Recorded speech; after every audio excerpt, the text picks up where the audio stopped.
Welcome everyone. Today we have another new episode, and today's episode based on leadership and good governance. We have our famous speakers, Mr. Pavel. He is actually General Secretary of Transhumanist Party as well as he is student of MIT. He has a lot of technical knowledge. Beside that, he is part of philosophy and some sort of modern political movement. So he will share his views in terms of transhumanist parties, how we can grow modern leaders as well as we can develop more good governance. And we has our famous activist, climate activist, who is a very good leader. He is trying to solve homeless people problem as well as he's supporting many organizations, and especially he has a lot of engagement with different developing nations. So we love to learn more about leadership and good governance. I want to start with Mr. Pavel. Yeah, Sharif, thank you so much for having us here. And I think the main thing about the leadership and the good governance is to be in a feedback with those who you govern, and not impose whatever your plan, but receiving the feedback from the, for example, if you manage an organization or you have members, you need to hear what the members is listening, not just tell them what to do. So I think the main thing is being in constant feedback loop with your audience or your party, your organization members. Thank you. You have a lot of engagement with different kind of climate change activities, and you are taking a lot of initiative, especially solving these climate change issues. In that like way, you have to solve many homeless people problems as well as many interesting projects you are doing right now. So how do you think about modern leadership? Like how do you think that it should grow? We will develop our characteristics, we should grow our mentalities and activities through leadership process. What's your idea and experience you want to share? Okay, yeah. Good morning, everyone. People in the group discussion and all of the viewers. I am just waking up, so it's about 7 in the morning here in California. I keep getting messages and notifications. So I try my best to be a good leader. I've worked on a lot of projects around the world, and I'm constantly trying to create change as an activist. So as an activist, I have to try to encourage other people to participate in what I'm participating in and to follow me, whether it's a trash cleanup or distributing aid to homeless people or doing disaster relief, all of these different projects. So some of the characteristics and how to grow your characteristics as an activist or a leader, whether you're starting a company or a corporation, or anytime you're trying to gather followers, because you're not trying to be a boss, you're trying to be like a leader. So a leader, you need to have followers. And so one of the things that I try to do, and I should try to do more, and any leader needs these traits, is to try to be enthusiastic. Like right now, like even though I just woke up, this is usually how I am. I'm usually really positive, really energetic, really like optimistic, and just try to be like outgoing. And so that's one of the traits of a leader, is just to be like approachable, fun, friendly, trustable, optimistic, and enthusiastic. Because if you get more people to trust you and to come up to talk to you and all of that, it's a good trait of a leader. So that also increases productivity. So I have that right here. One of the traits of a leader is also, instead of me trying to do everything, trying to solve everything, constantly just trying to do all of the big tasks, is actually just delegating certain tasks to different people. Delegation means, instead of me doing everything or so you give certain tasks to different people. You divide up the workload evenly. If maybe one team or one group or one individual is good at something, then the other, you delegate that task to them. And then you also try to involve yourself as often as possible instead of them doing all the hard work and the difficult work. Maybe it's a restaurant or a factory, but sometimes you get on that assembly line. Sometimes you flip the burgers or whatever the task is, just to show the employees that you're willing to work at their level and help them out with what needs to be done. So being a good listener is also a really good trait of being a good leader. So it's not just leading, not just talking, it's also just listening. So whether it's listening to my peers, listening to my employees, people in my community, just being a good listener. And that's also a wonderful trait for politicians. And whether you're a politician or a doctor or a teacher, is just being a good listener to the people that you are trying to encourage with whatever project you're doing and whatever goal you have set. So some of the research that I've done in the past is on leadership is just having a sense of humor. It might just be me smiling. It might be laughing things off if there's a problem, if there's an issue. Not just always being in a bad mood, not being grumpy, just trying to be, fun, friendly, again, optimistic, having a sense of humor. Endurance is another great trait of being a leader. It's not just, doing this and then giving up. It's just like your full dedication, just endurance, just constantly working on whatever your goal is, and then just staying the course and continuing to work towards, common objectives and being perseverant. Being respectful of everyone is obviously a good trait for a leader, but a good trait for everyone. Just to be respectful to people and understanding. So being passionate is another good trait of being a leader, not just doing it because it's a job to make money, but being really passionate about what you're doing. Being a visionary is also very, very important. Like seeing the vision of what you're trying to do, what you're trying to accomplish, envision goals, envision the end goal and where you're trying to take everything. And then don't give credit to just yourself, but giving credit to other people. And then time management's also really important. So I wrote down some notes. I'll go over some of these after we have some of the other guest speakers join the conversation. I covered some of the basics, but I'll get back to that after we have. Yes. Thank you. We have our new guest. Definitely, I will introduce him. Beside that, I just want to share this point. There is actually one of the diagram I try to share is that good governance actually depend on leadership, accountability, as well as management. So this is one of the very, very important factor right now. We need to be observed, we need to be focused, as well as we need to understand that how it works, how actually good governance play through leaderships, through management, and through accountabilities. So we have our new guest. I love to know more about him and about his organizations. We have Dr. Prakash Sharma from Pune, India. Dr. Prakash, can you please introduce yourself? I know you have your own incubators. If you introduce your incubators and your activities with our audience. Dr. Prakash, can you please unmute yourself? Yes. Hello, thanks for inviting me. I'll introduce myself. I have 30 plus years of experience in the IT industry. I started with an NGO, BIF Development Research Foundation, where we did a lot of rural agro projects, and I was the chief investigator for Department of Electronics India projects. And then subsequent to that, I started Passion in 1997. It came as a vision where the vision was to create employment opportunities for technical resources, because the technical resources lack the opportunities to work within industries. And that compelled me to start Passion. And we used to give live projects to students and also create entrepreneurship spin-off.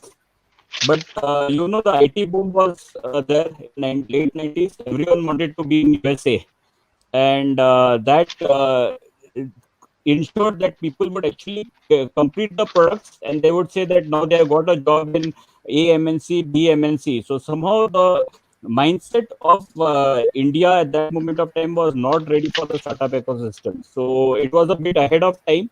I then transitioned. I took up job. I scaled up a software company to a size 500. And then till then, in 2006, Y Combinator, if all are aware about it, it came out as an accelerator program in the USA. And the startup ecosystem slowly started picking up all over the world. So in 2011 onwards, I got into a full-fledged PhD in the startup ecosystem, and till then times changed in India also. So I evolved an accelerator program which is P Combinator, and passion became a framework. So probing, innovating, acting, scoping, setting, owning, and nurturing. These are the 7 dimensions. It can be applicable for leadership, or it could be applicable for governance, or it can be applicable for even accountability. If you want to see, there are only 2 models in the world for any startup. One is you copy an existing business model and just use it. Like Airbnb was in USA, and we got Oyo in India, and Uber was in USA, we got Ola. So a proven business model is something which people like, the investors like. Or second is the creation model. Creation model is something where we bring in new innovations. It could be agriculture innovation, it could be robotics innovation, and these innovations needs college or an infrastructure. So student entrepreneurship is the focus area which we are thriving on. So we set up entrepreneur varsities for free within colleges in India, and we are associated with 10 colleges. We are closely working with industry, and we take the industry proof of concepts and get it completed using the college academicians and students. So that is our business model. So P Combinator has been benchmarked by UBI Global, which is in Malaysia and also in Qatar. And it got benchmarked, and we actually were rated on par with the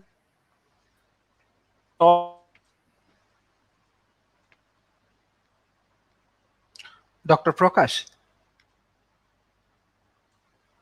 Dr. Prakash, can you hear me? I think, Mr. Jamid, if you share your experience about leaderships and this point.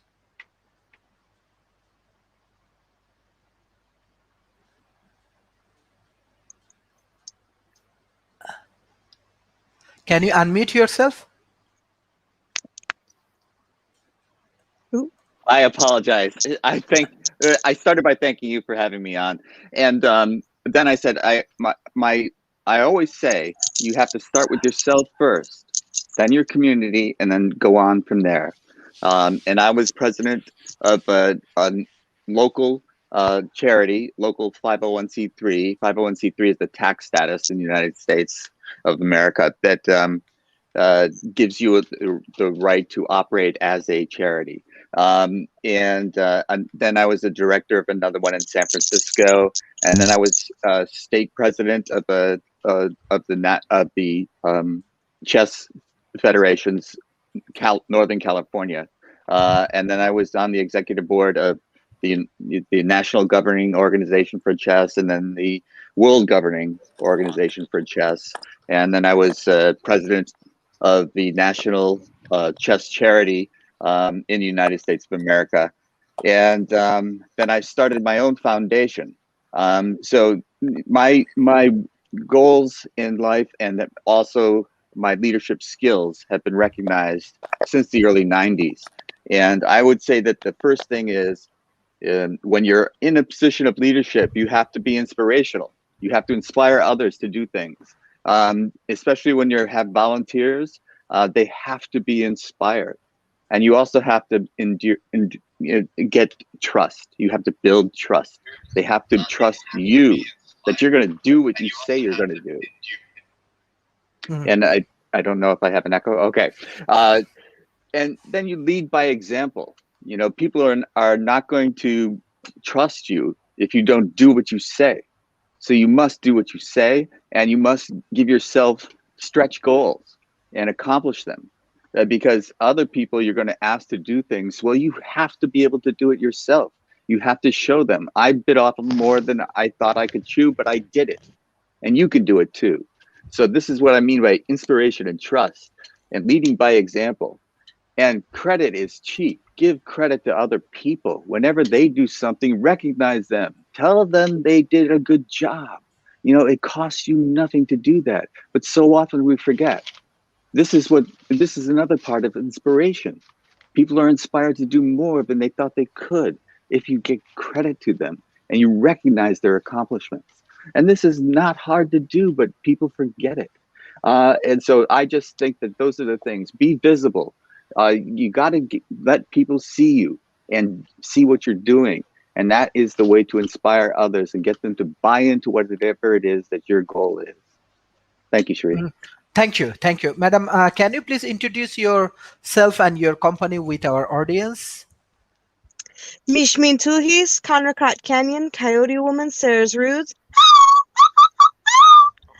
I am the CEO of Canyon Consulting LLC. I am based in the Bay Area in Central Coastal California. I identify as a Mutsun Ohlone California Indigenous Two-Spirited individual, pronouns she, they, coyote. As an Indigenous, I'm now stepping into a more dominant role of auntie, but I've been a youth speaker at many events. Now I'm middle-aged. And so as an Indigenous activist, artist, and consultant, I am always traveling around the Bay Area voicing why it is important to honor Indigenous protocol and acknowledge the land and honor truth and history. When it comes to how we can strategize sustainable futures, I honestly believe that we can, when we honor truth and history, when we honor our elders, our ancestors, we can honor the past to shape the future. I was raised by a matrilineal society, and as a California native, I was raised in the Americentric perspective that Western settler colonial mentality rules a lot of decisions, and many people don't know that my community exists, let alone truth in our education system.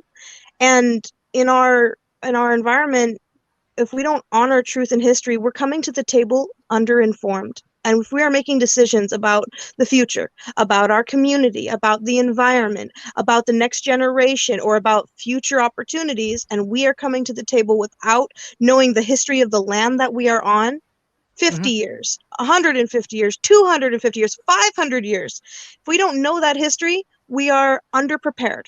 And so I tend to get involved with many circles and conversations around that. So Canyon with a K is my name, Canyon Consulting, because in our language, our K's are K and our C's are Ch. So I decided Canyon Consulting, KKLLC. And so Indigenous consultant in the Bay Area of California. So I'm happy to join. Thank you. Thank you. Thank you for joining today. Dr. Prakash, yes, I think that we miss you in some point. Can you hear me, Dr. Prakash?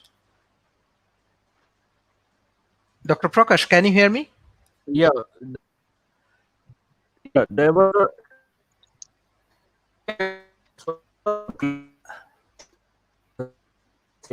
Hello, can you hear me? No, actually, we cannot hear you clearly. We cannot hear you clearly. Welcome to live streaming. Okay, okay, thank you, thank you. Dr. Prakash, I think that you need to check your internet connection, please. Uguchuku, hello. So what do you want to introduce specifically good governance and leadership?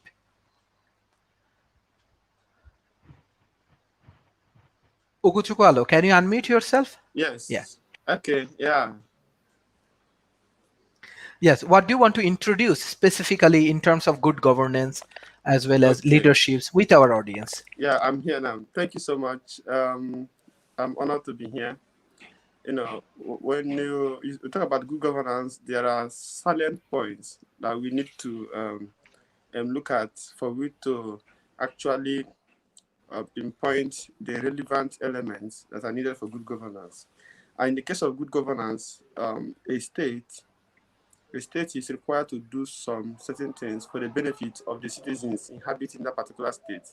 And the citizens are equally expected to do some certain things that will enhance the collective good of the state for which they are living in. And some of the things that the states are required is, okay, let me just use a particular word. It's like a pact, an agreement between the state and the individual.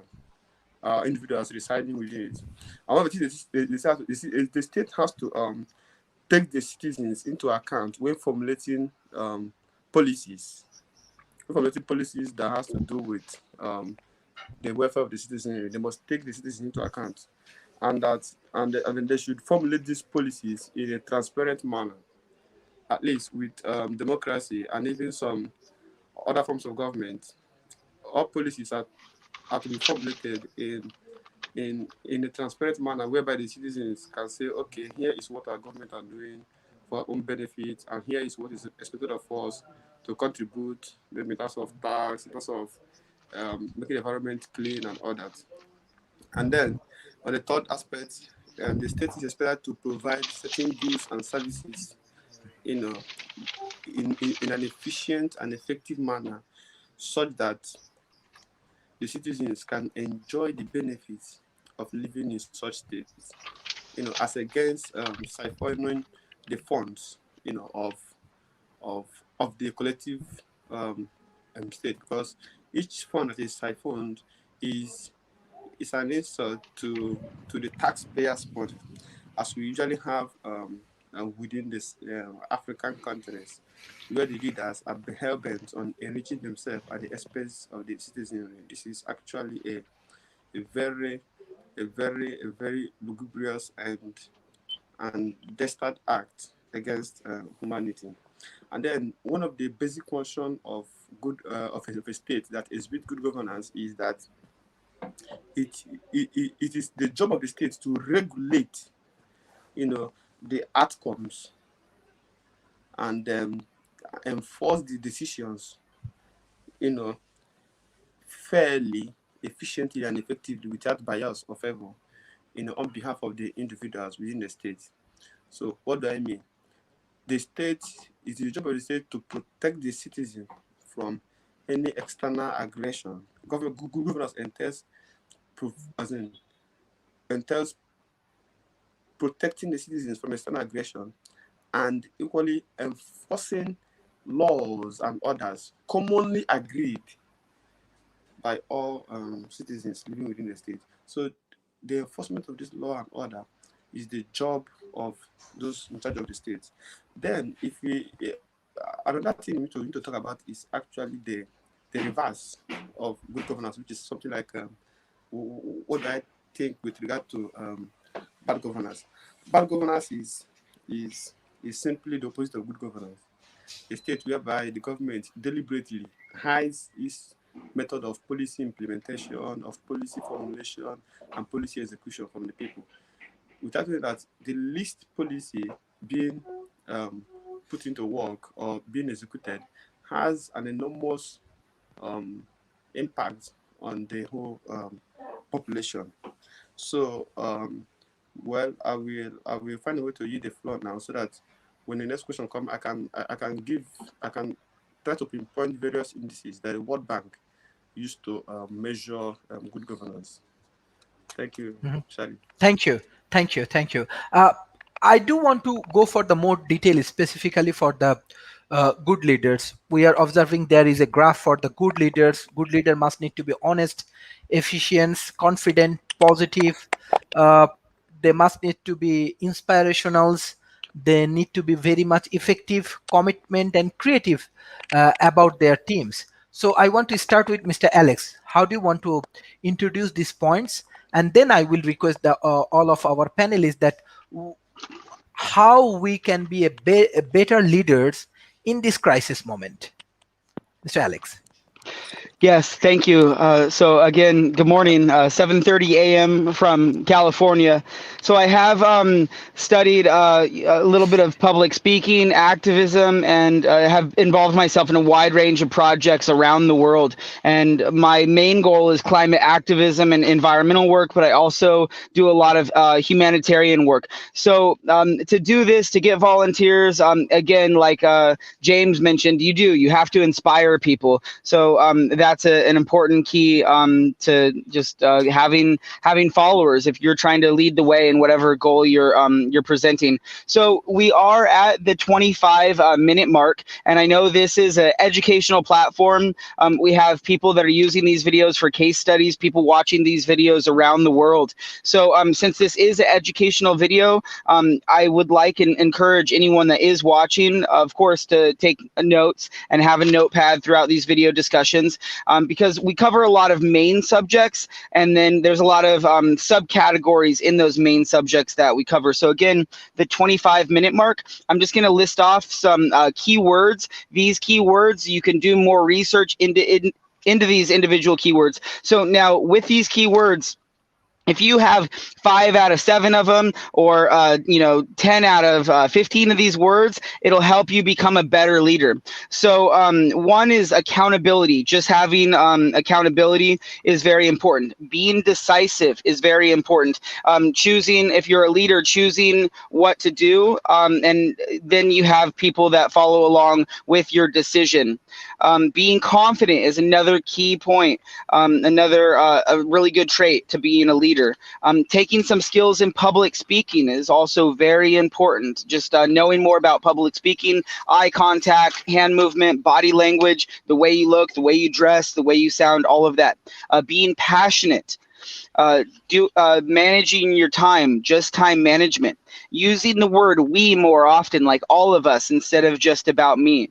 Being honest, being trustable, so people trust you and come up to you and depend on you. Being committed is also very important of being a leader, just being committed to your goal and your end goal of everyone working together. Being creative is, of course, each one of these that I'm mentioning is very important to being a leader. Being creative, being inspirational. Approach people differently. So instead of approaching everyone the same way, just seeing the uniqueness of everyone and the individual situations and knowing how to respond individually. Studying psychology is another way to be a good leader. So when you have people respond to you, they're going to respond to you based off data or statistics, or emotional response, or intuitive. So from the research that I did, people respond to you, and you have you become a better leader if people are responding to you emotionally and intuitively than just based off statics and data and all of that. So a lot of companies are very successful when they give people praise, when they say that you're doing a really good job and not just giving bonuses. That's also important. And then I did mention just like having feedback, just a lot of good feedback. Those are some notes that I wrote down. Having realistic goals are very important. And then just knowing when to manage and when to be a leader, or when to be like a boss and when to be a leader. And just overall, just being positive, optimistic, approachable, have people trust you, just being friendly, a good listener. And again, I just mentioned a lot of keywords, and if you do more research into those individual keywords and more research, and you can become a better leader. So that's what I'd like to add to this conversation.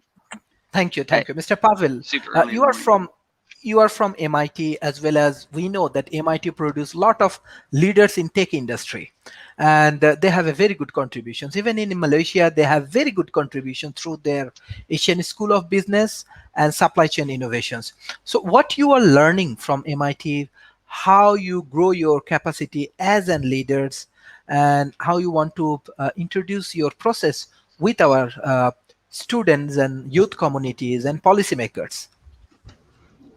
Well, to be honest, MIT don't teach you how to be a leader. They teach you how to be a leader in tech, how to be a technical leader, how to have a vision of products, how to have a vision of solving problems. But they not really, at least they didn't teach me yet how to be leader in organizations. And I think that there is a misconception about leadership, that leader is always the loudest in the room, who running around with a flag and yell at everyone.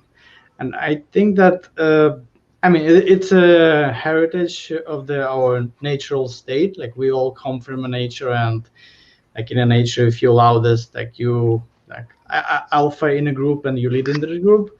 But we we call ourselves Homo sapiens because we can overcome this limitation, this default condition of our existence.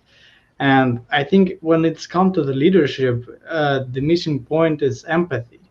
It's it's so important to have the empathy in your organization which you are leading, because without it, it will be very hard or even impossible to create a healthy culture in this organization. Of course, you can, for example, I have lots of experience when leaders shaming the members when they're not doing it, and of course members doing it once, but then they go away from this organization. So it's not healthy and not sustainable way to manage organization. So I think with empathy, with all the Alex and everyone else said about active listening and inspiring people and having a feedback from the members of the organization, it's very important to be a very strong leader in a today's world. Thank you. Dr. Prakash, can you hear me? Yeah, can you hear me? Yes. Hello. Can you hear me? Yes. Please continue. So, yeah. So, to answer your question with reference to how we manage crisis and the leadership around crisis, so I'll just guide you from the ISO 9000 perspective point of view. Okay. So, plan, do, check, and act. This is one of the golden rules, no, which we can apply not only for self-management, for any company management. So basic Deming principles of plan, do, check, and act. So whatever we want to do, we need to plan. Okay, now in crisis management, typically the crisis happens first, and there is no time for planning. There is the irony of crisis. So suddenly you will have a COVID, and we don't know how to manage the COVID crisis. So your leadership comes to a forefront where just explaining the difference between a manager and a leader. Because the irony is that we have so many management schools and we give a degree of MBA, Masters in Business Administration. So we are teaching all the individuals to become managers, but how to evolve a leader is something which we actually have subject. It gets evolved over a period of time. So managing team is what is a manager role and responsibilities, but the leader needs to motivate the team. If the leader is not having that motivation skills to manage self and independently execute projects, if the leader is not able to articulate this particular message that the team needs to manage self and independently execute projects, the entire projects will go for a toss. Because a leader cannot be running and moving all around, no, trying to execute the project. So it is like then there is some delegation skills which is missing out. So unlike a manager who just manages a team, coordinates, and asks for a status report, a leader is actually teaching individuals that you do it on your own. You guide the team. You take the responsibility and accountability of executing any project. It could be creating a classroom session. It could be organizing an event, whatever is there. If there is a leader, the leader will motivate the team to manage self and independently execute projects. So now what are the criteria? The trait has to be that the leader has to be calm and have patience.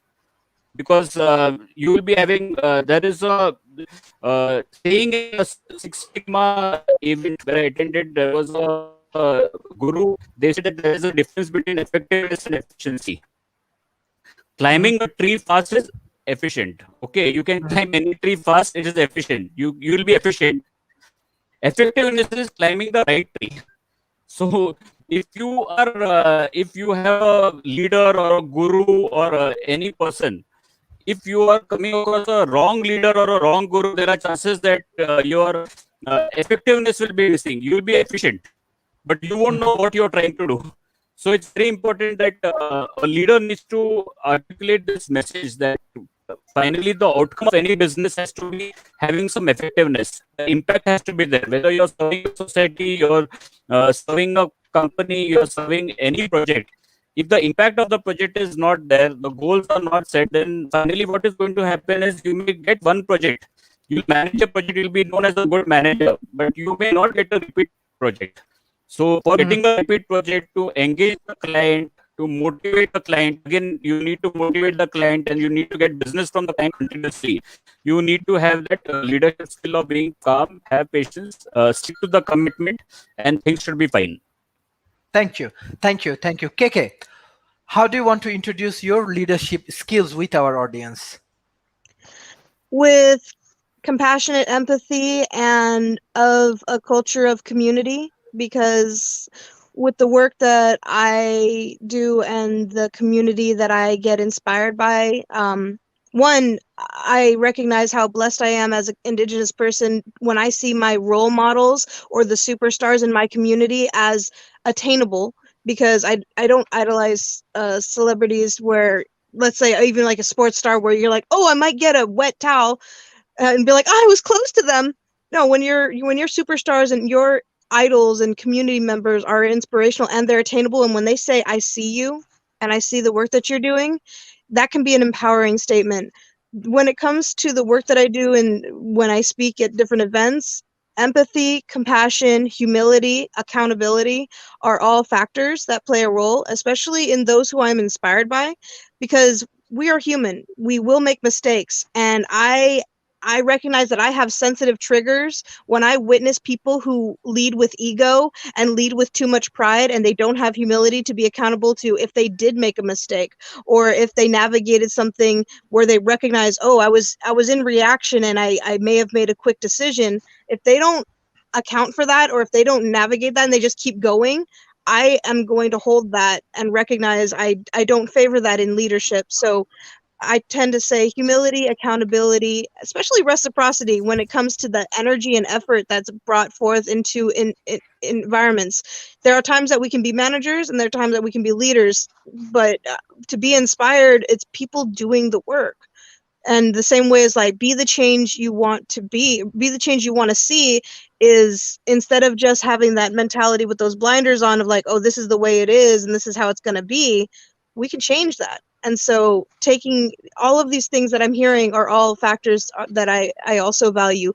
You know, be accountable to your word, be efficient with your time, be considerate with how you're navigating these decisions. And yeah, sometimes we're going to be in community, we're all going to be pulling the same way, and then there's times that we may delegate, saying it's really important that all these things get handled, and so having that mentality.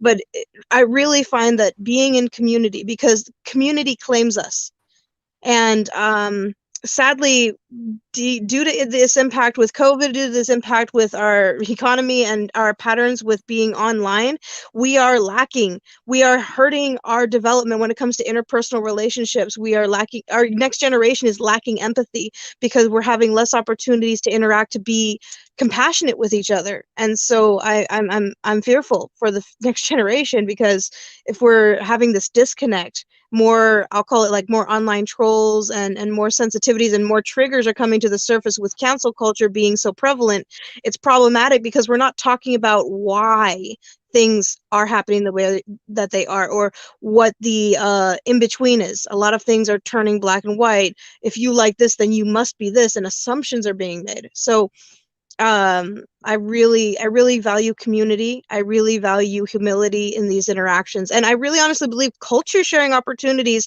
help us learn more, because if we're not caught in our own way of thinking, all in our little bubbles, all in our little silos of just being around people that speak like us, using the same type of jargon, using the same type of value statements, like being in different environments, we then get exposed to ways we can communicate with each other differently and be humble. And it does mean having that nuance between different cultures. Like, well, some communities don't like pointing, and some communities, some like straight on eye contact may not be the best. So I'm having that humility of saying this interaction is going to be different with different communities. And relationship building, you can't just go in and be like, I'm a leader over here and I'm a leader over there, listen to me because other people do, or name dropping is efficient. Building relationship with community and showing up and those are values that I have and bring from my community. So I highly hold those close. I hope that makes sense. Wonderful. So as we can see, Sharif, we lost him on the video. So who do you think was next to speak? I wasn't paying attention. Do you think it was James' turn or? Yeah. Okay, so James, you're Yeah, I next in think it's line James. in the circulation. Go ahead, James. Thank you, What would Alex. you like to add? I was just chomping at the bit, so perfect. I really always stress you got to work on yourself first, and then your community, and go from there. And I love what I'm hearing. I'm just so glad I was able to get out of bed and come on this show, because one of the things I want to stress is that you have got to be able to keep your head when everyone around you is losing theirs. If you're going to be in a position of leadership. Because they cannot perceive you to be panicky or to be even scared of what's going on, like you can't handle what's going on. You must be solid, and that's why I say you got to work on yourself. Well, how do you do that? The other thing is I wanted to say before I get into that is you got to walk the talk. You've got to lead by example, so people will be perceiving how you behave. So you must behave in a way that you want others to behave. You must be inspirational in that way as well. And that means no talking behind people's back, no gossiping, nothing that can be destructive. You want to build. So your behavior has got to be directed towards that. And I really love the idea where every individual is different, and you have to adapt your approach to the individual. People have different learning skills. Teachers teach to people differently based on their learning skills, if they're good teachers. And so if good leaders will lead individuals who have different ways that they respond to leadership. So some people need to be checked on more regularly than others. For emotional reasons, for production reasons, it could vary. Other people you can kind of leave alone, check in once in a while. So you have to be sensitive, and this is part of the empathy, to what people need and provide them with what they need. And now I wanted to talk a little bit about, because I talked earlier about what I did in the not-for-profit world. Well, I was also in the corporate U.S. of America world, and I gained leadership position there too, and it was a different skill set. But I won 3 national elections in a nonprofit society. So this was one way of being. But in the corporate world, it is a little bit more of a dog-eat-dog. People are competing with you to get to the next level, to be promoted to the next level. And so there isn't necessarily the always cooperative way of behaving in there. So you have to be sensitive to that.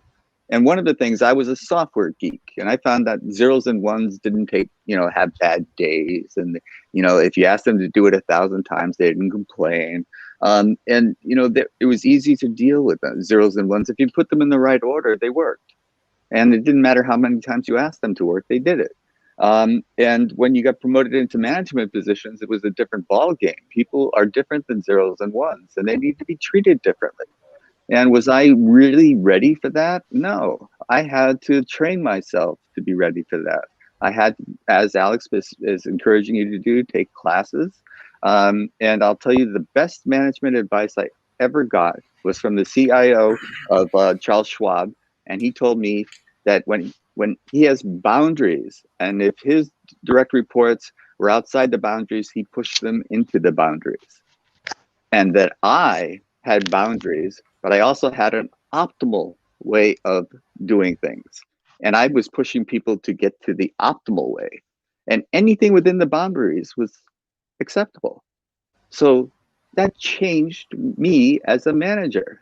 And I got promoted to the level they didn't have a title for. So they created a title for me because I'd learned to change my behavior. I learned that I did not have to have the optimal solution. I could accept anything that worked. And then I could give credit to that person. Instead of saying to that person, no, that idea is not good enough, we can do better. I could say, that's good enough, that's a great idea. I could give them positive feedback. And then they liked me better. I was more successful. So it depends on what situation you find yourself in. If you're in a for-profit or a not-for-profit idea, your leadership style has to adapt. So thanks again for having me on this show. I've been learning as I've been going. Thank you. Thank you. At present situations, actually, we are observing in the COVID situation. Uh, mm, I want to say that mainly governments has lot of challenges, as well as leadership also have lot of challenges. Leaders are not in like in good shape right now. Even it's in North America, it's in Asia Pacific, even it's in other country. Lot of challenges actually right now we have. But resilience is more important right now. That we have to show our leadership qualities, as well as we have to show that how resilient we are. In that situations, actually, I want to know more from this speaker, that how do you think about this resilience, how actually it helps to grow leadership, as well as grow the good governance in these COVID situations. Mr. Pavel. Of course, resilience is very important aspect of leadership, especially during the crisis situation as this pandemic. And yeah, if your organization is not resilient, it will just cease from existence under the pressure of the external forces. So you need to develop this resilience within an organization, and in order to do that, you need to have a very strong membership, and a membership which believes in leadership, and the leadership believes in the membership. So you have to have this, again, I'm sorry I'm repeating myself, but you have to have this feedback loop between leadership and the membership in order to leadership know what's going on the ground, and be able to adapt the policy, adapt the practices when situation is changing, when the model it's very, for leadership, I think, in order to have a resilient organization, leadership should be able to change its mind when a new fact bring in, because very often people don't like to change their behavior when the new fact introduced, especially when non-senior leadership introduced a new fact about reality to the more senior leadership. It's very hard to change the behavior, because we live in the culture of this dominance, and the leaders so cannot change their behavior because it's a sign of weakness. So I think we need to change this culture. We need to introduce the ability. We need to introduce that ability to change his mind is not a sign of weakness. It's a strength. It's increase your adaptability. It's increase your chances of survival during the crisis situation like this. Thank you, Dr. Prakash. Dr. Prakash, can you hear me? Yeah. Yes. So first and foremost, resilience means elasticity. Okay, to spring back from wherever you are. Suppose someone has see, you cannot declare one person defeated till that particular person doesn't rise up. Okay, so many times what happens is, even if suppose someone is down, we cannot declare them defeated, because there is an opportunity that particular person will rise back. So same way in any organization, we need that kind of a resilient attitude among leaders. It could be like you have the whole hurricane has come, the first it's a ground floor which is fully flooded, the first floor is also flooded, but can you hang on and wait for a particular boat to come and pick you up? So that kind of patience plays a very important role, and you need to act, because unless and until a particular person is not acting, resilience will fail. So that energy of it's like a Hooke's law. By the way, and just for the benefit of the students, actually Hooke's law talks on the resilience. Okay, it is basically the force, which is put to that particular spring. Okay, to have energy released That is the reason if you look at any spring, it will keep coming bounce. Even if you see a ball, a light ball can bounce back much better than a ball with more weight. So being lean is the first requirement for being resilient. So what is lean? That is where most of the companies today are adopting digitalization. They are adopting various ways in which work from home is also fine. Flexible worker is also fine. Even pay as you go is fine. So we need to evolve business model to make a resilient organization. So the days are gone, no, where we have a senior person expecting,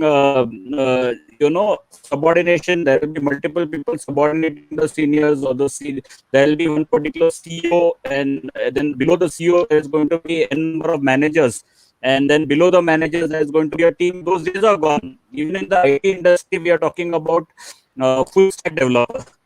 It is what it means is that you need to know each and everything. So if no one is going to be there around you, you will need to do the work with 4 or 5 people. So that is what is resilience. Ability to spring back will come through lean way of management. It will be through less number of resources, but using effective resource management skills to become resilient.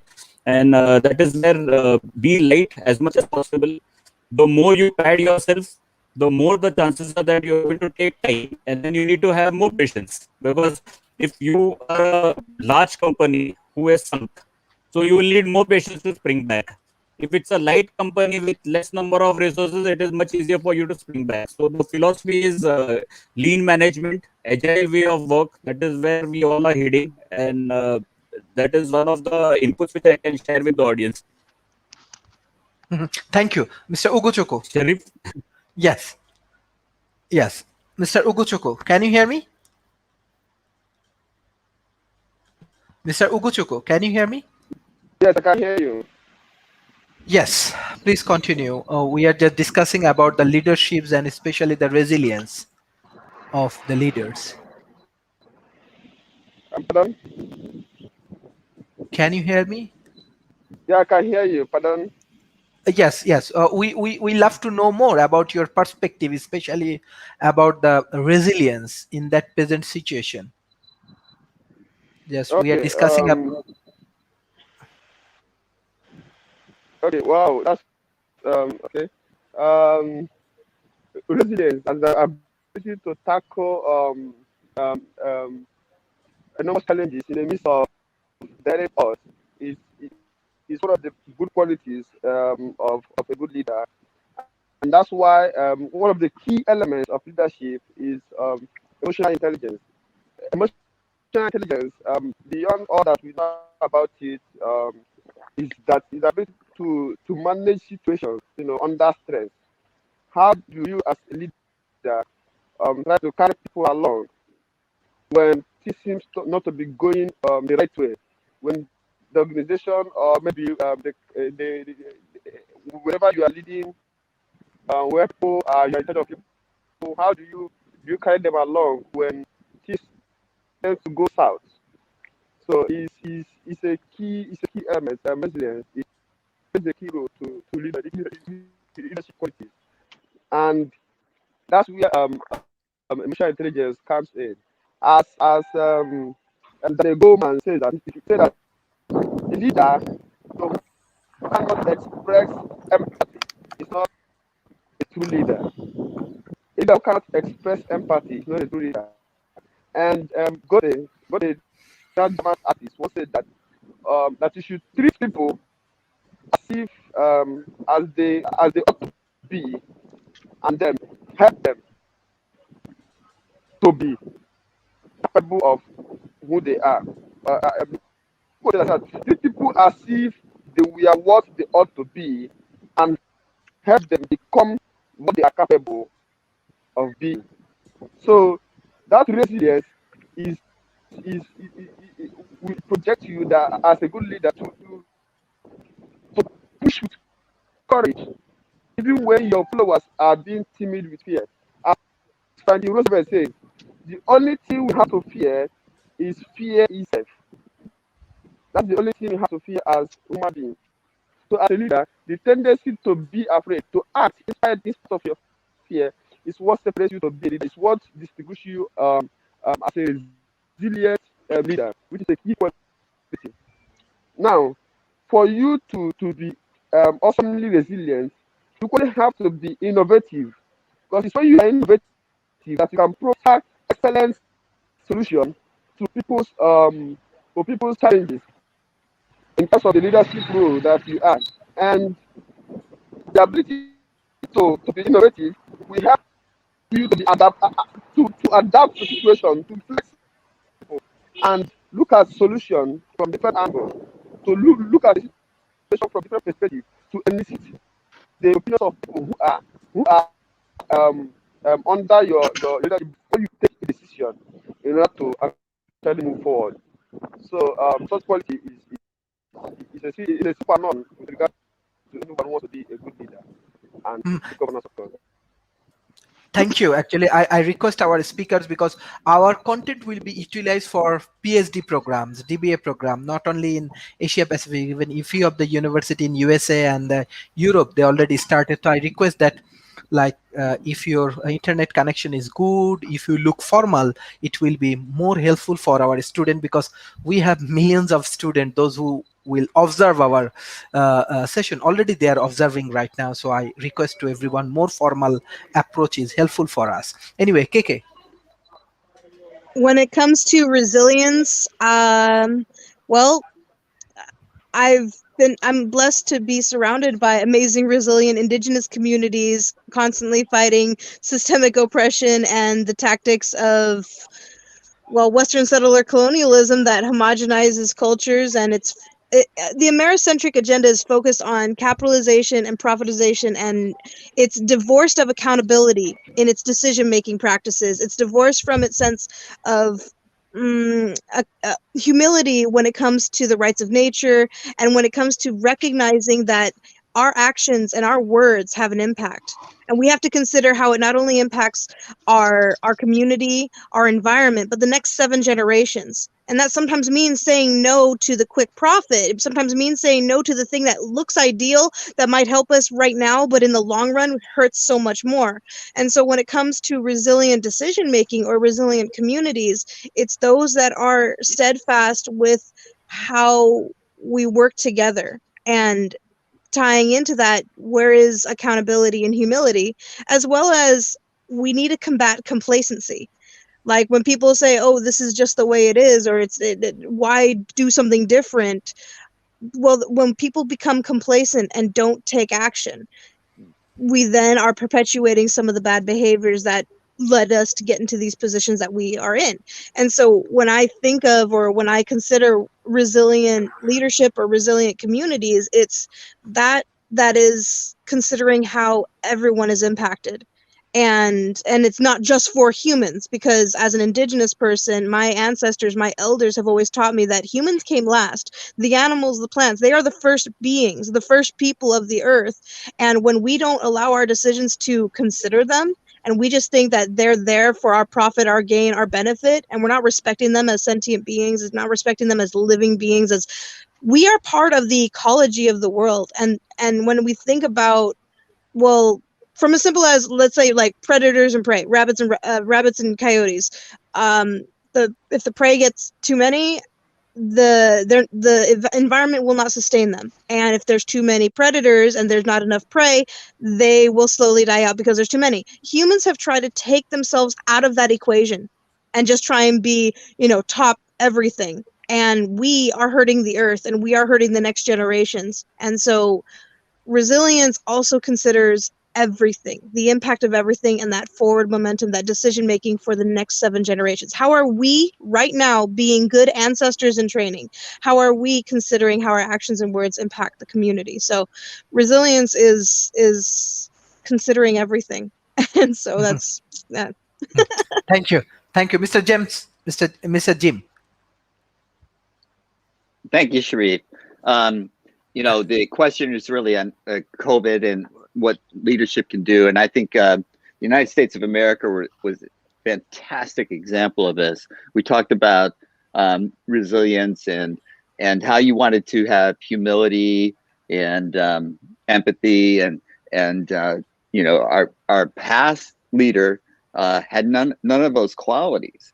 And so what we saw was, punishing language, alpha male, as Professor Pavel mentioned, this my way or the highway kind of thinking. It was very divisive, and it led to a disastrous response to the COVID pandemic. And the current president is exhibiting empathy. He's exhibiting, I feel your pain kind of stuff. And he's inclusive in the sense that he wants other people. He knows he can't do it all, that he doesn't have all the answers. Get other people involved and respect the people with the knowledge. So this is the way to do it differently. Trust the professionals, because not only do you want people to trust you, but you have to trust them. And this is something that, again, you want to work on yourself first, because trust is not easy for some people, including myself. And so you've got to learn to trust others. If you delegate responsibility to someone, you have to trust them to carry it out. Now, it's not okay if you're a leader to give someone an assignment and then do it for them. You have to let them do it. You have to let them grow into it. That's the part of mentorship that you can do. If they're struggling, help them, and then they can take credit for their accomplishment, even though they thought at the beginning they couldn't do it, or they thought that they, might be failing.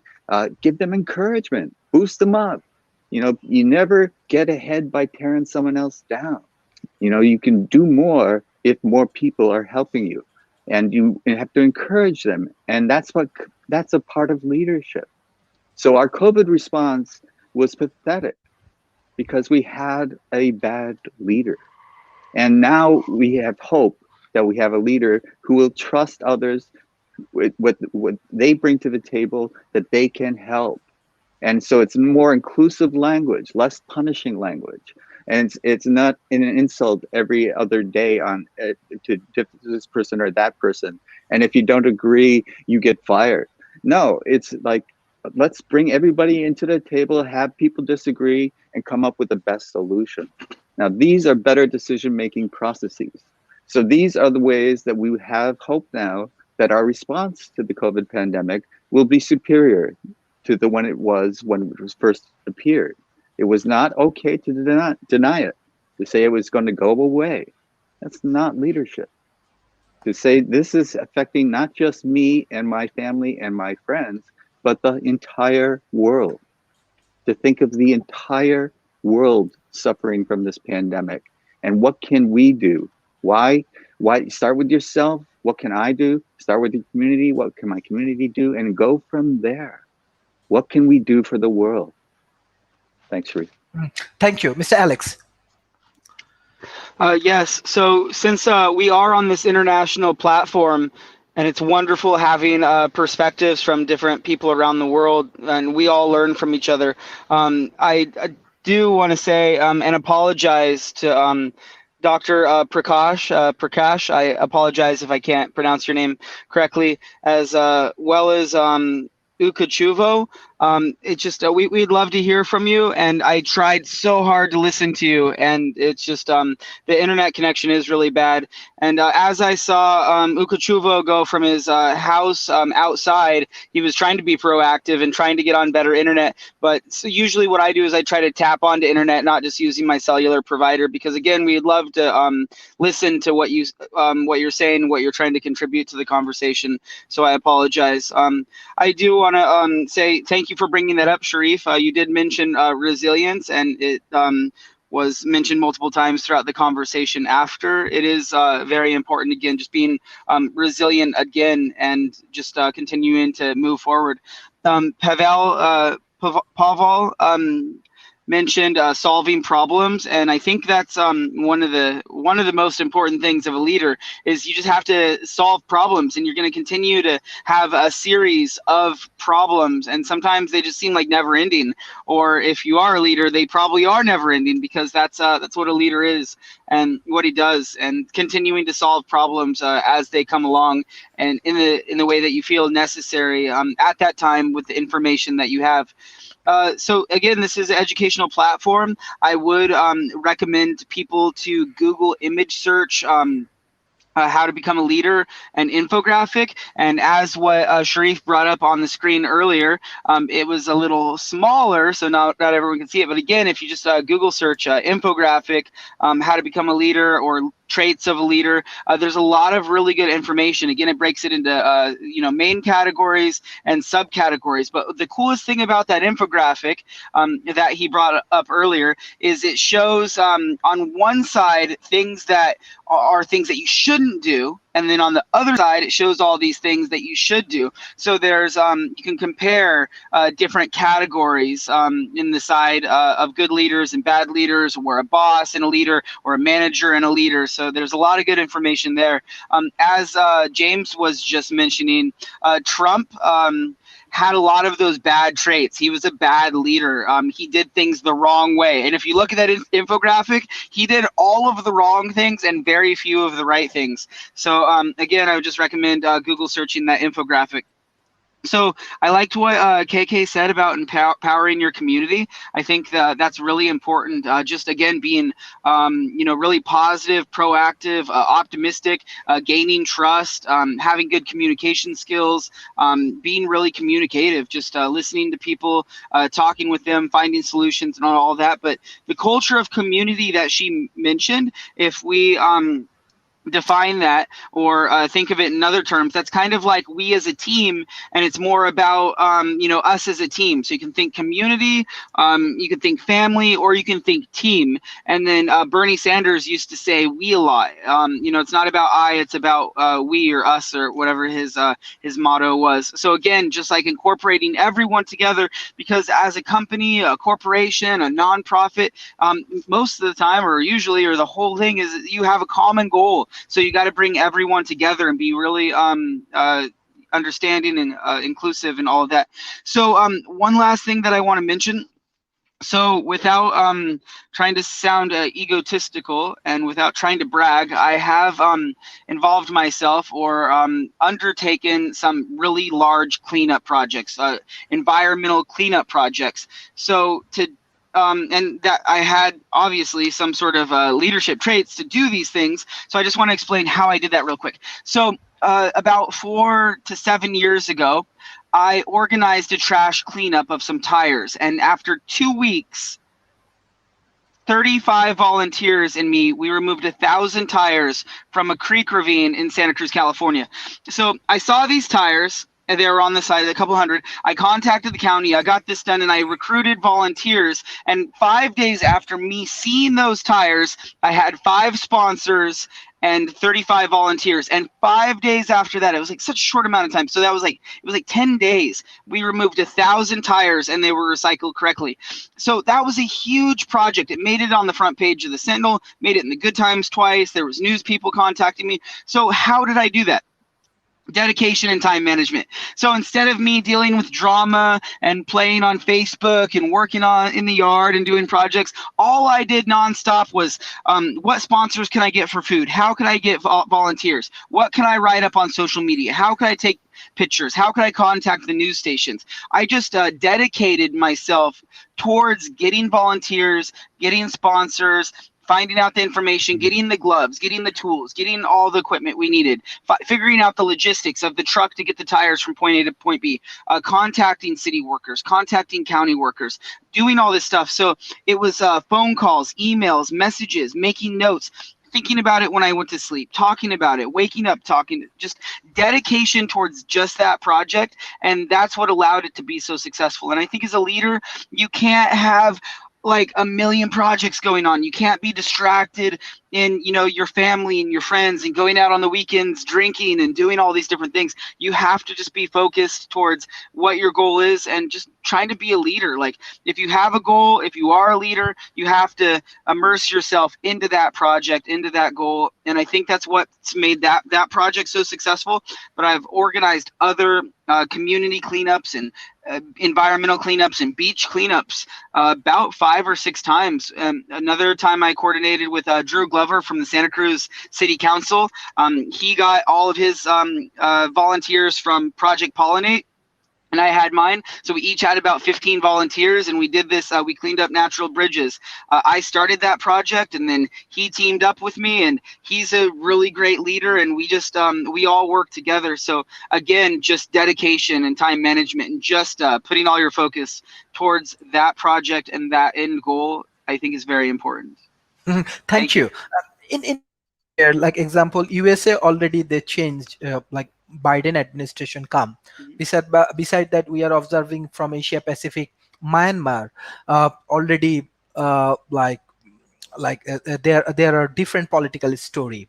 Every country is now some ups and down, especially in the crisis moments.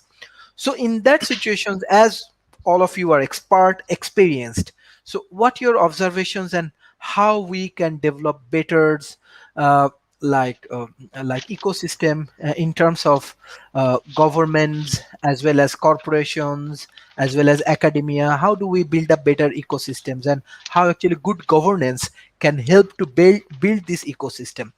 Mr. Pavel.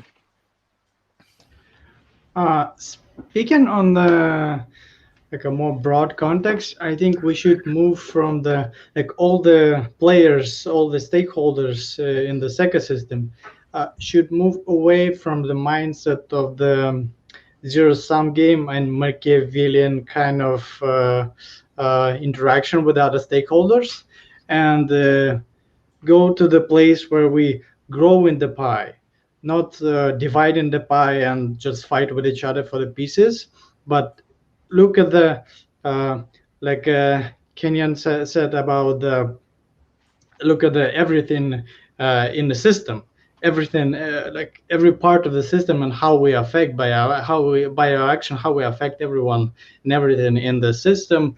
Look at the system as a whole and see how we can collaborate with the different stakeholders to grow this pie, increase amount of resources and distribute it more evenly rather than fighting for the pieces on a table. So I think through overcoming this mindset of again Machiavellian mindset, we can improve the whole ecosystem of social ecosystem and like beyond the social ecosystem, like humanity and nature and yeah.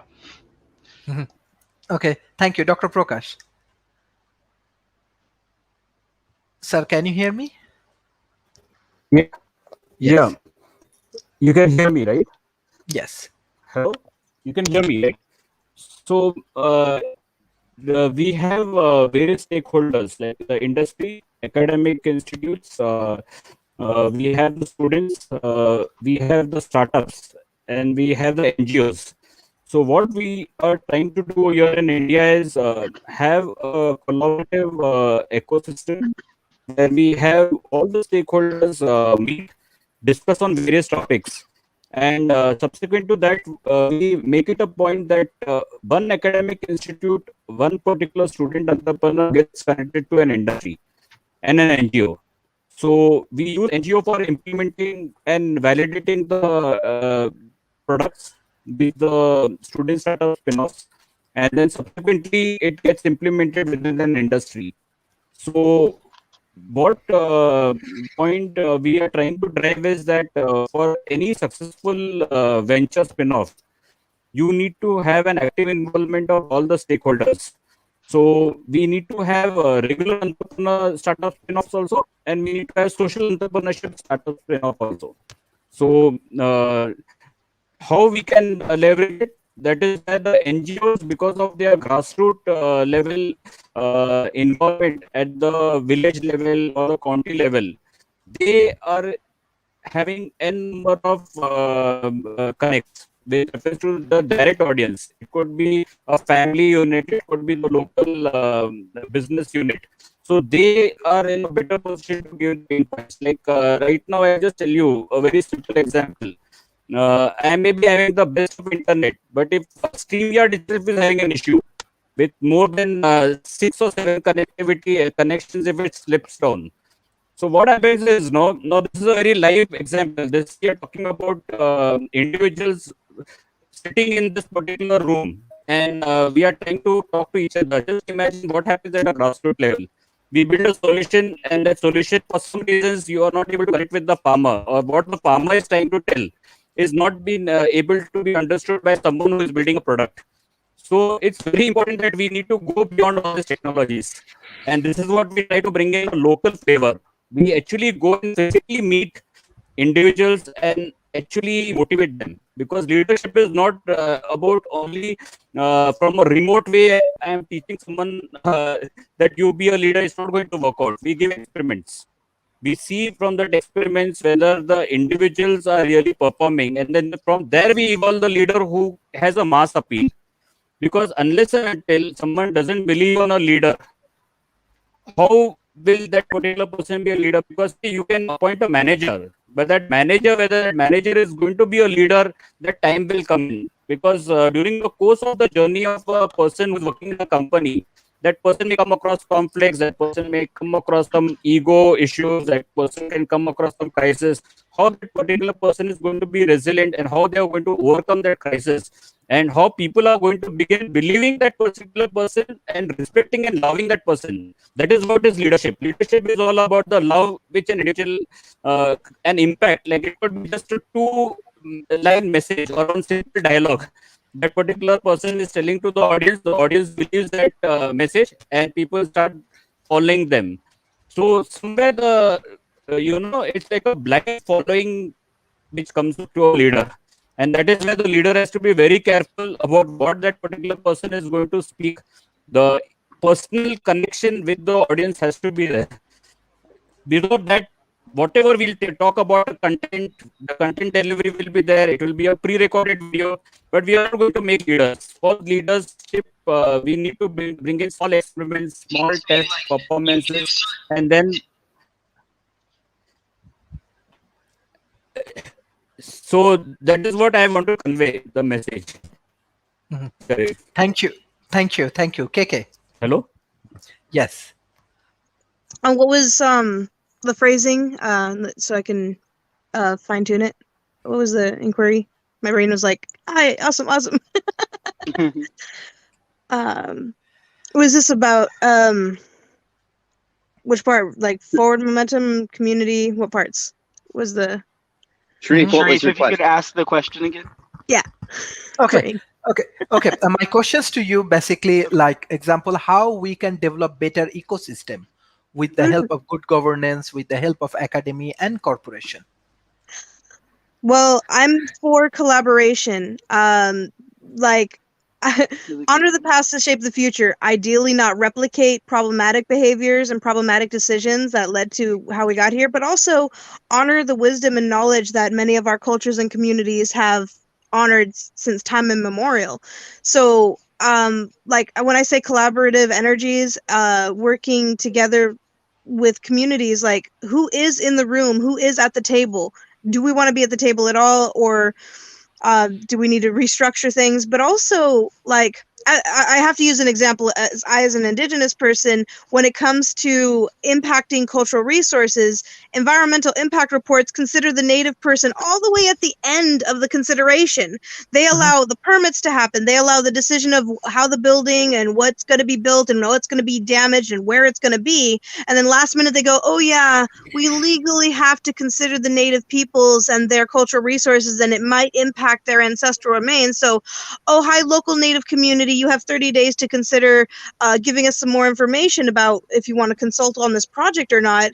And if you don't respond, therefore it's just going to be like, oh, no, nobody's really concerned. No natives are concerned. So let's go on and do business as usual, which leads to Native communities being hurt by damaging and disrespecting cultural resources. So not replicating problematic behaviors of the past. So bringing people into the consideration of the conversation. The same way I, as a Native person, may be an instructor or a teacher in a classroom, but I really don't like the environment where there's an authoritative figure and a whole bunch of beings that are listening.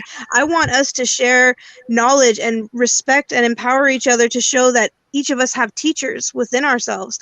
We all can learn from each other. We all have value. We all have greatness within us. Some of us, there are so many things that I don't know what I don't know. And there are some people who have amazing skills that just because I can do it doesn't mean I'm going to be the most effective person to execute the task. And I want to value the person who may have those skills, and they may appreciate and value me for what I'm able to navigate, but it shouldn't be a I'm better than, or this person is better. Like, it's more of we respect each other for the talents and the abilities.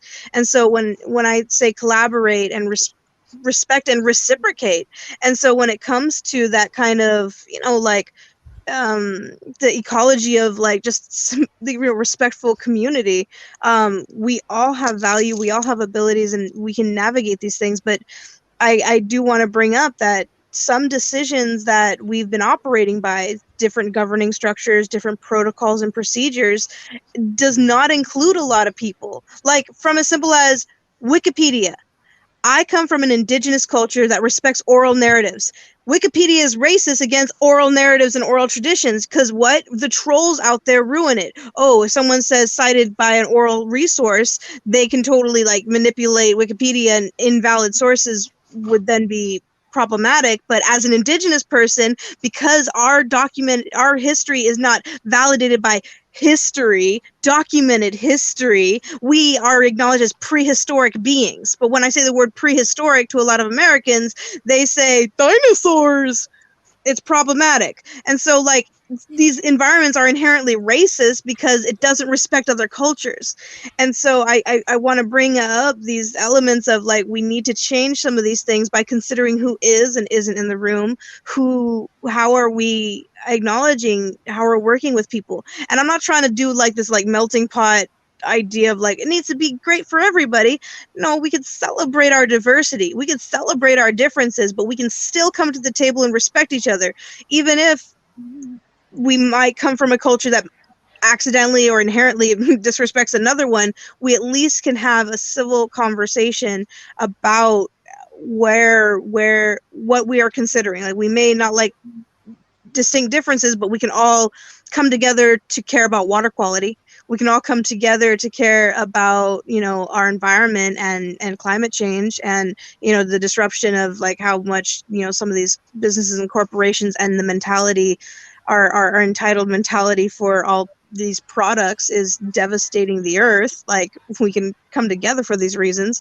And then we're going to have to figure out the hard parts of navigating the decision making of like what needs to change and how. But I want to voice that we need to consider who's in the room. We need to consider the voices that are validated.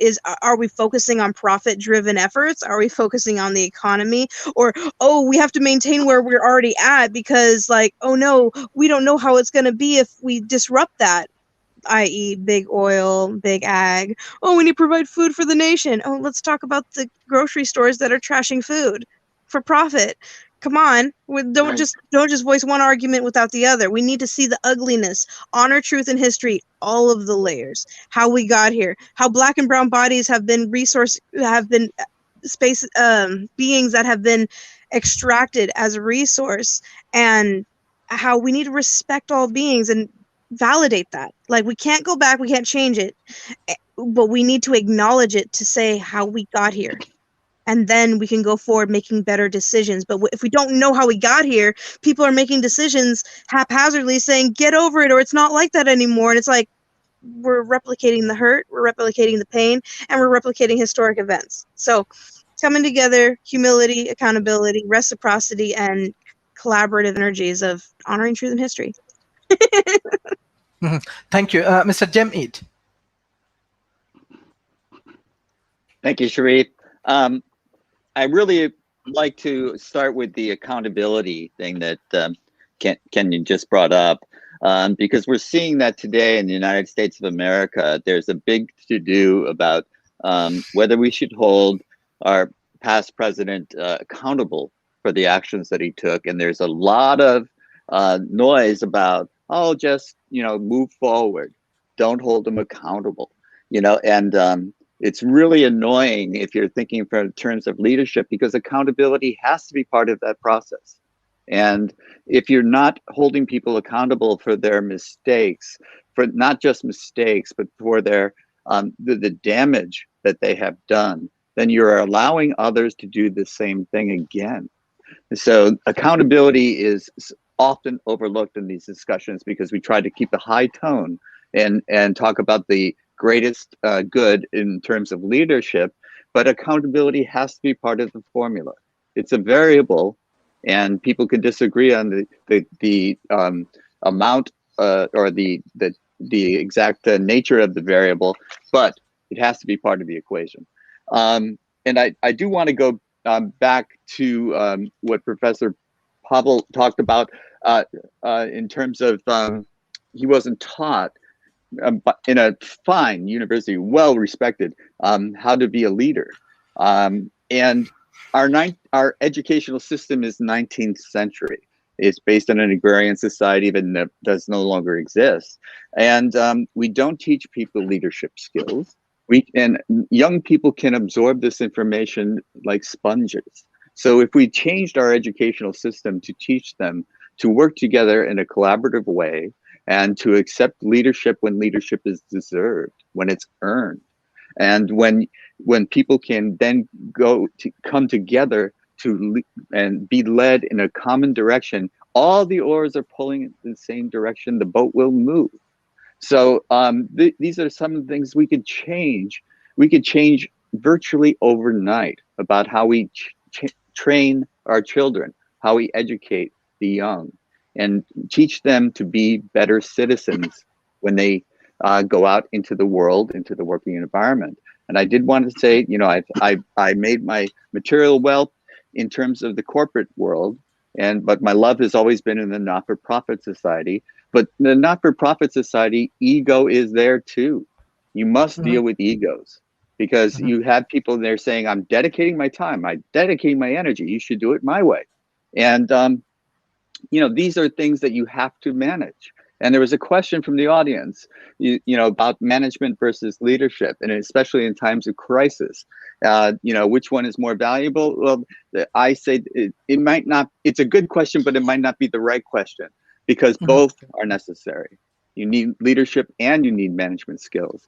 And what leaders do is delegate management to those who are good at managing. And the other quality of leadership that we touched upon that I want to elaborate on is that everybody, and has been brought up, everybody has their own skills. And sometimes a leader has to identify what those skills are and put the right people in the right jobs. Because, you know, people can do one thing well and another thing not so well. And if you ask the person to do something they're not very good at, you're a bad leader. You got to get the right people in the right job. So this is very important. And another question was, how do you measure leadership? Well, you know, I'll say this: you don't give a test. I was an excellent test taker. I could answer questions that were asked on tests fairly easily. I could always get a passing grade. I could always get a B+, even if I didn't know what I was talking about. So don't give them a test. And the way you measure leadership is by results and by, are people inspired? Look at the people that are reporting to that leader, or are members in whatever the leader is doing. And these people, if they're inspired and they're happy, it's a good leader. But if they're divisive, fighting against each other, people are unhappy, they're a bad leader. It's a fairly simple standard, but it's one that we don't apply. You know, are people happy? And this is a question of when we're doing something that you all buy into as important. I don't care what it is. If you all think it's important, then we could all disagree on what's the most important thing to do. But if you think it's important and you have a team around you working towards the same goal that you all buy into as important, and you're all happy and content working towards it, and you're all working together, that's the sign of leadership. And I tell you this, anyone can do it. Some people are born to be leaders, some people can learn to be leaders. I learned to be a leader. So it can be done in various different ways. Sorry, Sharif, for going on. Go ahead. Thank you. Mr. Alex, Can you hear me? Yes, I was just responding to Philip. Let me close this out. So I did just have a guest. He tried to join the show. His name's Philip. I really wish he could have joined the show. He's been back and forth in between, I think, New Zealand and Fiji. Right now he's in Mexico, and he's constantly working with the government in Fiji to help build like these sustainable structures for the people affected by hurricane resistant structures, using like natural materials found in that environment in a close proximity within the region. And he's just like really great at networking with people, great communication skills, and just working with the locals. The government gives him a lot of they've given him land, they've given him resources, they've allowed him to create this it's like in this village, this really remote village, like a medical stand or station, because the nearest hospital was really far away. So Philip's doing a lot of really great work in Fiji. I wish he could have joined the conversation, because he's really made a difference, and everyone in that community knows who he is. They look up to him, and he's just a really great guy. But unfortunately, because of internet connectivity around the world, he's limited from joining with us. So I did want to mention how we could make leadership qualities and whatever more systemic throughout our society, and just transition towards a better society, a caring society, towards transition towards renewable energies and all of this. So I loved in Europe how they had a lot of parks everywhere throughout Europe when I traveled through 11 Scandinavian countries a few years ago. But I think just having more community buildings and parks and just places like coffee shops and all of that, just it fosters community building and networking. Unfortunately, we're in a pandemic, so we're limited from that, but we have discussions that we could do, such as this. I did hear the word, as mentioned, collaborate, and collaborating is very important. Just reaching out to different people, talking about potential ideas, job opportunities, goals, or common objectives. So when we look at a broad perspective, I was kind of thinking about, leaders and capitalism, and how we're destroying Earth's biosphere and disrupting ecosystems and supplementing climate change and all of that. So when we're talking about leaders and we're having discussions like this, it's not just to be a leader at your company or your corporation and how to make more money, or how to, be a leader of your advertisement firm, how to sell a product, or, market something. So there's different people in this discussion group, and different people throughout my community that are learning to be better leaders to promote and expand like environmental activism or human rights or sexism, or to raise awareness of a particular issue. So to be a leader, it's not just about companies and corporations, and you just have to keep that in mind. We need more environmental leaders. We need more people speaking up for the rights of indigenous people, like KK there. Is it KK or Canyon? How do you say it? Canyon, Coyote, or Canyon, Coyote. KKLC. Canyon. Okay. Options. Okay, there we go. So so we need more environmental leaders, because right now we are in an environmental crisis. There's a lot of positive feedback loops underway, and we need less people working for profit driven profits. We need more people thinking about starting a nonprofit and getting volunteers to clean up trash or to work towards education, and that's why these platforms are so important. So I did see a question: how do you foster innovation, in a country? So I would think the main thing is what actually James just mentioned. It's he said getting the right person for the right job. I think that's really important to having to fostering innovation. So for innovation, you would want to have a creative team. You would want to have a team of people that are visionaries, and they're constantly like drawing pictures and illustrations or thinking outside of the box, and like just being creative. So also what fosters innovation is just being a good listener, because some people might have a really good idea, but if you're not listening to them, you're not going to get that idea. So again, just listening to everyone that's on the team, to what they're bringing forward, and then envisioning, common goals, and just being creative. And yeah, again, just thinking outside of the box, and just having a lot of ideas and thinking, is that a good idea, a bad idea? But just putting a lot of ideas on the table, I think, is important. And again, like James mentioned, is just hiring the right person for the right that has the right skill set.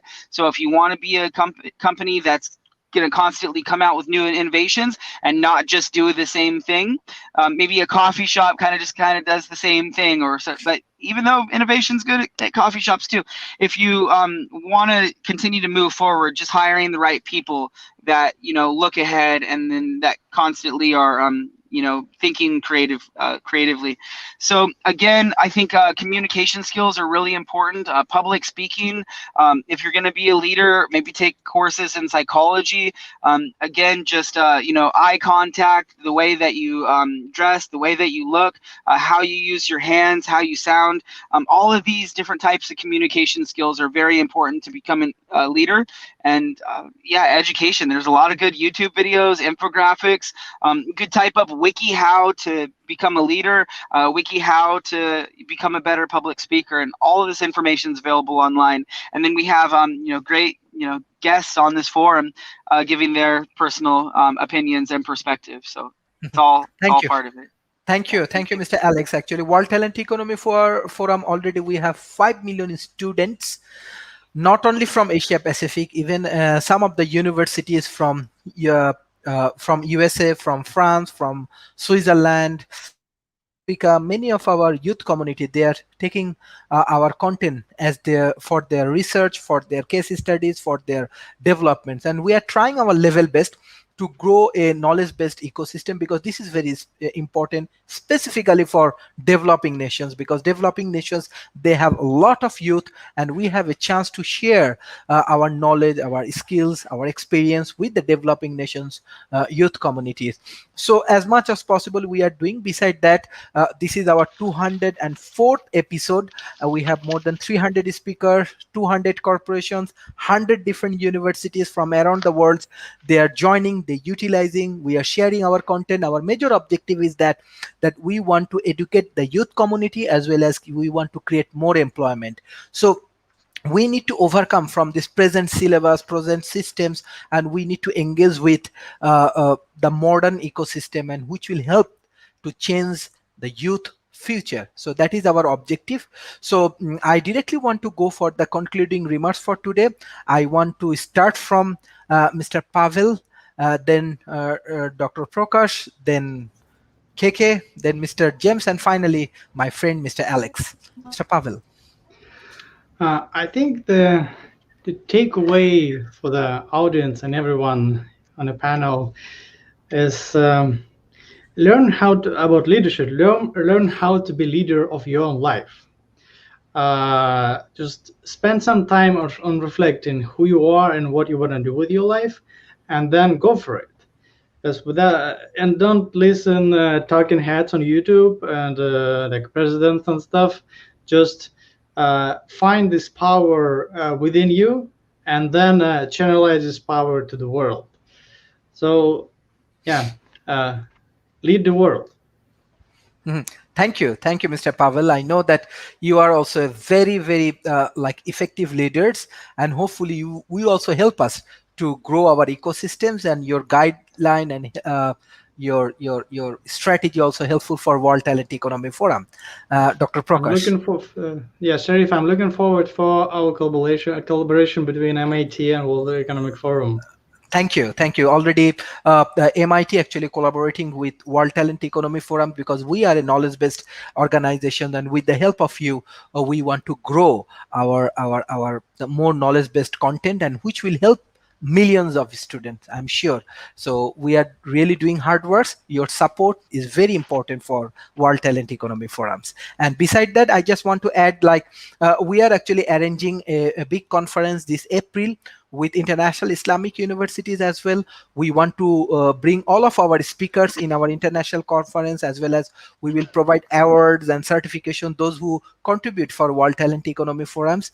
And so I want to invite all of our panelists to share your resume, which will help us to create some good recorded, because we have to vet from the international Islamic universities.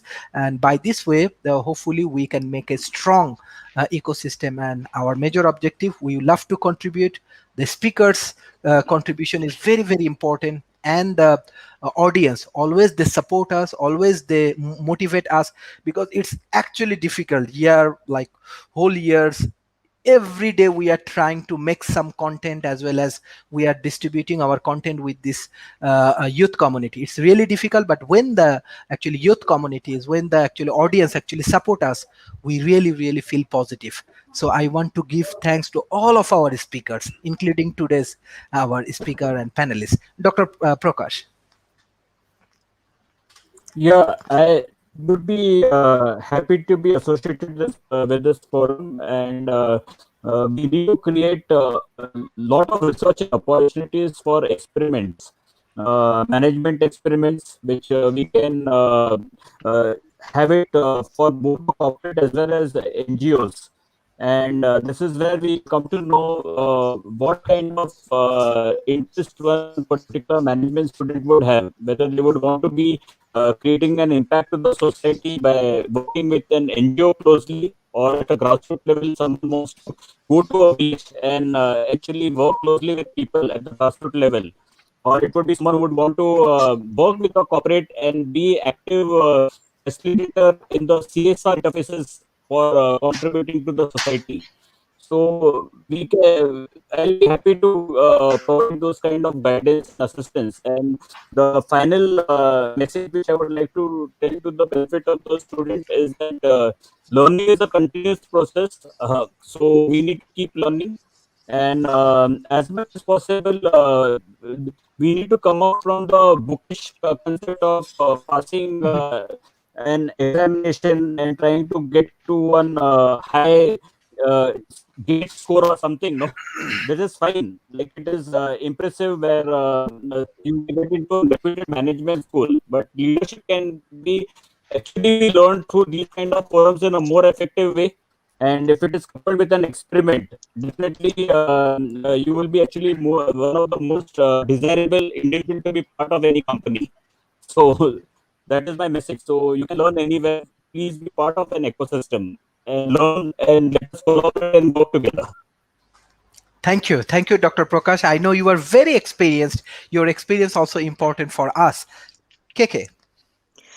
Well, when you said voices and perspectives and encouraging the youth to connect, I've been ever inspired by an international community of Heirs to Our Oceans, a little nonprofit based in the Bay Area that reached out to me as an indigenous person of the land, where they recognized that their office is based in that area, and then what they do is inspire and empower youth to talk about these things, about climate change, about future decisions, and it's really, really beautiful. And I'm ever inspired by the next generation who are not complacent, who are activated and active-minded and want to do something and shift into towards change.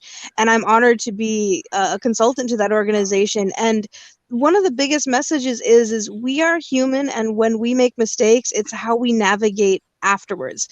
Sometimes we don't know what we don't know. However, we need to take those steps to be considerate that, yeah, when we make missteps and maybe it feels awkward or even shameful to show our faces again or make a decision, or we have to, consequences for our actions, engage with those, we can still move forward. Because so many times a lot of people might make an action or make a decision and might get feedback of it not being so great. We can't stop there. We have to keep trying. We have to go forward, and we're humble. Like, we're humans. We're gonna misstep and make mistakes, the same way as I, as a Native person, am constantly tokenized, yet people don't know that they're incidentally tokenizing me. And then when I point out, I'm like, I took a tokenizing moment and I got to build relationships, build bridges, build community, and turn it into an educational outreaching effort. And we came together and we made it into something great. They then sit there going, oh my gosh, that's exactly what we did, but we didn't know we were doing it when we did it. And I like those kind of learning opportunities. And the same thing when let's say the quick little racism elements of when someone's like, I didn't know, and they get defensive about their actions, they can come back and say, I didn't know what I didn't know. And they could teach other people, saying, learn from some of my missteps, so possibly to prevent you navigating them. Because I, as a native, as an indigenous brown person, can say, don't do these things. But if someone else of a similar community member then says, hey, we were brought up in an environment that does these things, and we never really knew that these things can lead to these other occurrences, that kind of humble approach and accountability is really, really beautiful, because it just helps us come together to, navigate our differences. So remember that, to be humble, and remember that when we're making these decisions, we can keep going forward even with missteps. So yeah. Thank you. Thank you. Thank you. Tomorrow we have another interesting sessions on water and sanitation. This is very, very important in today's environment, and I think we need clean waters. So I request our panelists, if you have time, I know all of you are very busy, you can join, and we are trying to reach the global communities. We are bringing all of the global speakers. So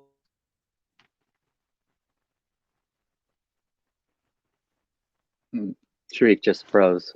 Yeah, yes, wait. Mr. There James, we Okay. what's Yeah, I want to close with a couple of things. One was a lesson my father taught me was, don't wait to be taught, teach yourself. And as Alex pointed out, there's YouTube videos, there are books, there are all sorts of ways that you can learn what you don't know. And one of the things I wanted to bring out at the conclusion of this great show was, I have this phrase called protocol converter, that I tell myself, I'm a protocol converter. And we know a protocol converter is a modem. It takes how a computer talks and translates it to an analog so that it can go along telephone wires and then a modem at the other end will convert it into computer speak. And so these types of things are also true in humans. And when I was in charge of a technical group of very, very technical people, they didn't speak to upper management. So I was in the middle, and I could talk to the technical people and then translate what they were telling me into a way that upper management could understand it. And upper management would tell me something, and I could convert it into a way that the technical people could understand it. So everybody has their own skill set. Everybody has their own unique qualities to bring to the table. And I really think that be humble about what you know and respect what other people know is a very, very important thing. Professor Donald is not here, but I will mention Don Quixote on his behalf. Don Quixote, we would laugh at him for tilting at windmills. Well, the thing is that Don Quixote saw something that other people didn't see. And sometimes it's laughable, and sometimes it's remarkable. And this is a quality of leadership where you see things not as they are, but as how they might be. And you can make those things turn into reality. You can see them manifest before your eyes. If you see them clearly and get other people to buy into your vision, you can lead them to where you want to go. And that you will see that the future is different because you took action. Now, these are important things. The last things I want to say are I use a brick wall in my background as a reminder to myself that there are walls between us, and it's our job to break them down. And it was one of the proudest moments to be from the United States of America when a president told Mr. Gorbachev, tear down that wall. And so now we are in danger of building walls again. We've got that, we were getting there, and then we took a step backwards. Well, that's life.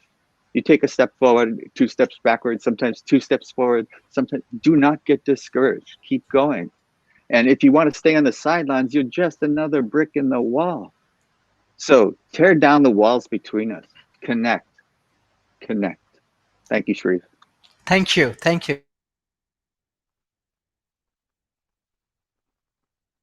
I think Sharif's probably telling me to speak and conclude. Yes, exactly. Yes. That's true. All right. Oh, there he is. Okay, so I wanted to say Philip that couldn't join us because of internet connectivity. He is in Mexico. I just asked him his name, the name of the nonprofit that he has created. It's Fiji Institute of Sustainable Habits. So he's doing a lot of really great work in Fiji. Hopefully he can get some good internet, as a lot of other speakers, and join us at some point. So last night I did do some research, and I saw, and of course it's the internet, so there's always room for misinformation and disinformation. But I read that the owner, and I hate promoting this company, and I don't even know if I should mention it, but the owner of Walmart, because obviously it's really successful. When he had 1,000 employees, he still left his information so those employees can contact him directly. And that goes along with what James was just saying. So when he had 1,000 employees, he was still able to answer their questions, pick up his phone, talk to them, and work through everything. And then so obviously he did some things right, because it turned into one of the largest corporations destroying, one of the largest corporations. I wanted to mention just knowing your material. So that's also important to, be a good public speaker, and it's also good to be a leader. So if you are going to be a leader, you spend a lot of your time just doing as much research as possible. Just like James mentioned, which I mentioned earlier. Yeah, there's books, there's the internet, there's conversations, watching videos like this on subjects like this. So just knowing your material really good if you want to be a leader, and that's going to allow you to be more confident. So as Coyote, I'll go with Coyote this time, has mentioned about, she kind of mentioned about like famous people and not getting all excited. I'm the same way. Like, you don't want to give too much credit or too much attention towards like famous people, because there's a lot of creative people. There's people doing a lot of great work, but I would give attention to the people that are making the world a better place, the environmentalists, the scientists, the people that are solving the pandemic, the people that are helping women and children in developing countries, people helping indigenous people. Give them the attention, like praise them, give them your focus. But all of these people that are like Kanye West or TV shows or Trump or famous actors and stuff that are doing something that it's just, I think that we should have less attention towards the stars and the musicians and all the people that know how to like play an instrument good. I'm sorry, I'm offending people. I think we need to spend time to the people that are like really making the world a better place, not just like they invented something that like burned fossil fuels. Okay, so anyways, one story, one of my friends, he always used to look up to his boss that was like the owner of this major corporation that I'm not going to name. And he was always like, oh yeah, he's making all this money.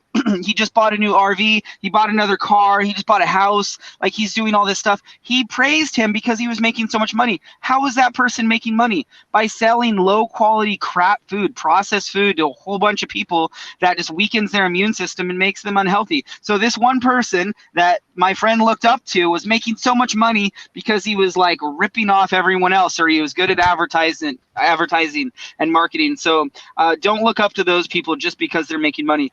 And I think we need more global leaders, not just like there's a lot of global the list would be way too long for me to mention right now, but Trump was a bad global leader that no one should have looked up to. He set us back environmentally decades. He slowed us down with the Paris Climate Agreement. He caused more racism and more sexism, and just he damaged our global society so much. And we need better leaders to lead our society, and especially as the United States, as a global superpower, we need more leaders to help make the world a better place, to help make the world habitable and sustainable for the future generations of the world and all of the sentient beings living on Earth.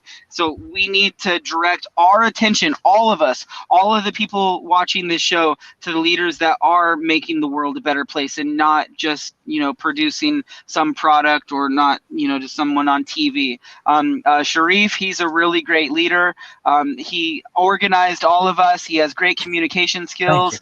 He got us this far in this program. So thank you, Sharif, and congratulations on your success. Thank you, Mr. Alex. Actually, that is our objective. World Talent Economy Forum, our major objective. We need some good attention because we have a great speaker from MIT, Mr. Pavels. We have our activist, Mr. Alex. We have our experienced guy, Dr. Prakash. We have our youth like entrepreneur KK. We have our experienced guy, Mr. James. So we have 300 different speakers from around the world, 100 different countries. And I'm sure our youth community can learn a lot of things from this content, lot of things, because I know many of the students, maybe they cannot go to the USA, but maybe they cannot go to the MIT, but they can learn from all of our speakers. So this is very important. So I request all of our audience, try to share our content as much as possible. Try to learn there, because all of our speakers, they're doing a lot of hard work, do a lot of research, doing a lot of work, and they are contributing. It's 100% free. So that is our objective. We want to build better ecosystem. We need all of our speakers, more support, more collaborations, and that is the way of success. We believe the more we work together, we make our world better. So this is our objective, and thank you. Hopefully we will see you tomorrow. Tomorrow we have another important sessions. So hopefully our speakers will join. Thank you for today's session. Thank you, Mr. Pavel, Mr. Alex, Mr. James. KK actually, it's a famous character from India. I think Dr. Prakash can understand. So Dr. Prakash, thank you for joining today. Hopefully you will join more. So send my regards to your friends and everyone's in Pune. Vaccine and everything happening in Pune. So hopefully we will get more good news from Pune. So thank you everyone for joining today's sessions. Enjoy your days, and hopefully we will make our worlds a better worlds. Thank you everyone.